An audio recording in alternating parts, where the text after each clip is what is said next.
continue our coverage this morning of our state's heroin crisis. Over the last several months, we've brought you stories of those most impacted by the epidemic. And today, a young man shares how he turned his life around after years of battling that deadly drug. And Brandy's here. It's not often we get to hear a positive story about the heroin crisis, but we found one. Yeah, it's definitely, those are hard to find. But I think it's important because, especially as you mentioned, Casey, this last couple months, as we've been out there telling these stories, a lot of them are sad, you know, and a lot of them speaking to people, not only heroin addicts themselves, but also their families who are so deeply impacted by this. We really wanted to let them know that however hopeless things may seem, there is light at the end of the tunnel, and for many, there is hope after heroin. Alejandro Lucero used to spend a lot of time in downtown Seattle. I would either be stealing or I tried to be using dope. He spent a lot of time buying heroin on these streets. Back then it would have taken me, I probably could have walked this street one time and probably found it. And a lot of time stealing from these stores to fund his habit. I would go steal from one of the various places that I knew to steal from. Steal from like this Sephora? Yeah, this very store. Every waking hour of my life I was either trying to get drugs or I was using drugs. The years he spent down here, drug addicted and homeless, left him a 6-time felon before the age of 30. He looked a lot different back then. You look like a different person. Totally different guy.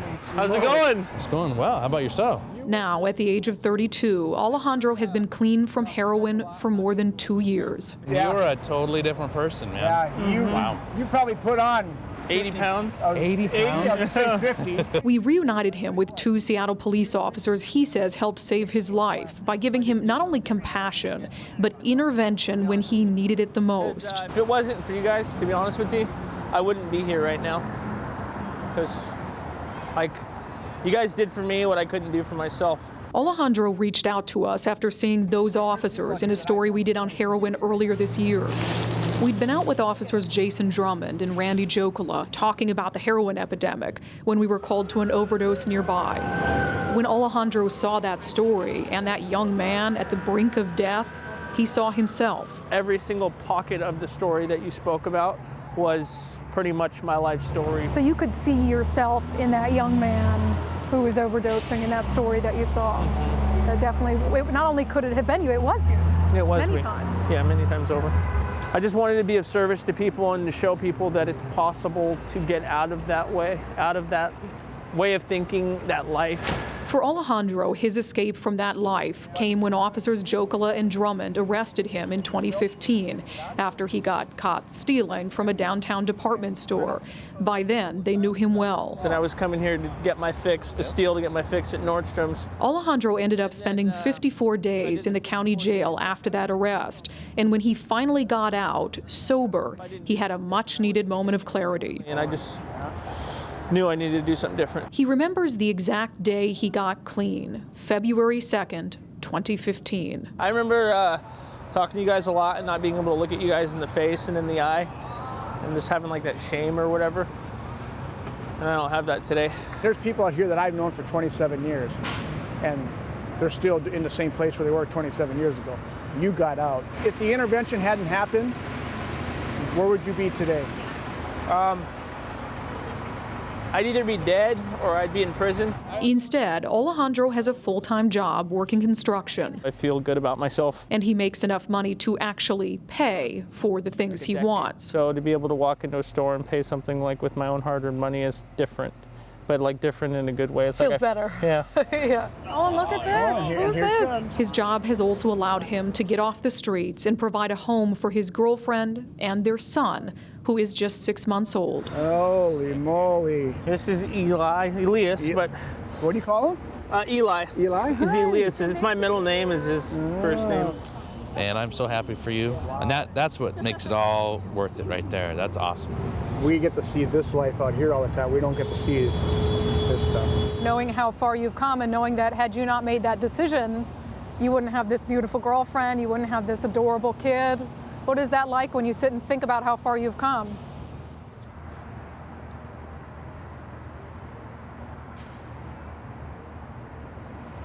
You should be proud. That's a long road.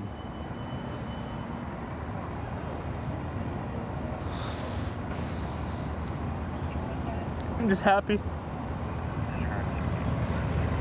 You should be. Yeah. Good job.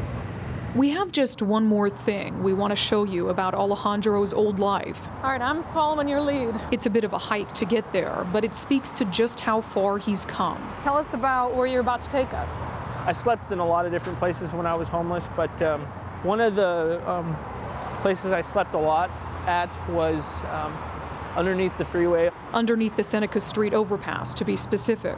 It's going to seem kind of dangerous, and it is, but we have to cross the street right there. It's a walk he's made many, many times before. Just make sure that you hug the railing. Alejandro slept down here almost every night for nearly 6 months. And you'd be surprised that you can actually sleep next to the freeway with cars going. And not even in a tent. He was so far into his addiction, he slept in a sleeping bag on the ground. My buddies had tents, and I would sleep right outside of their tent. So what is it like to be back? It's sad, just not sad as far as, it's sad to see, you know.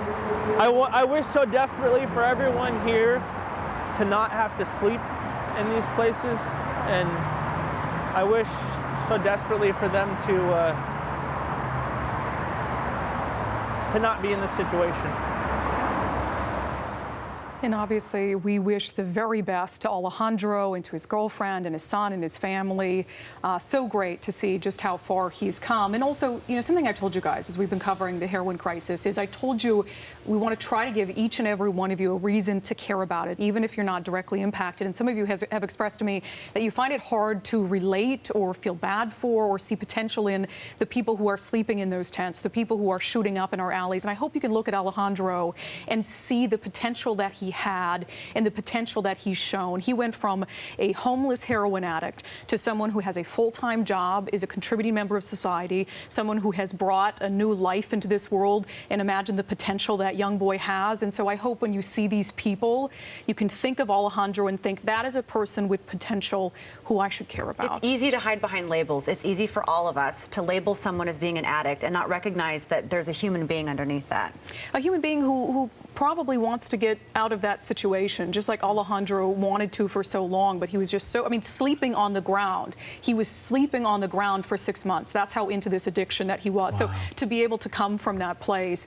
And I also think it's good of him to look at those tents and go back to this place he used to be as a reminder to all of us that, yes, his story is positive, and yes, we are so, so happy for him. But every tent you see, every person you see on the streets, that is another person who is still stuck in a situation. And I think as a society who we have an obligation to try to help, or at least to try to support. All right, Brandy, thank you. Yeah.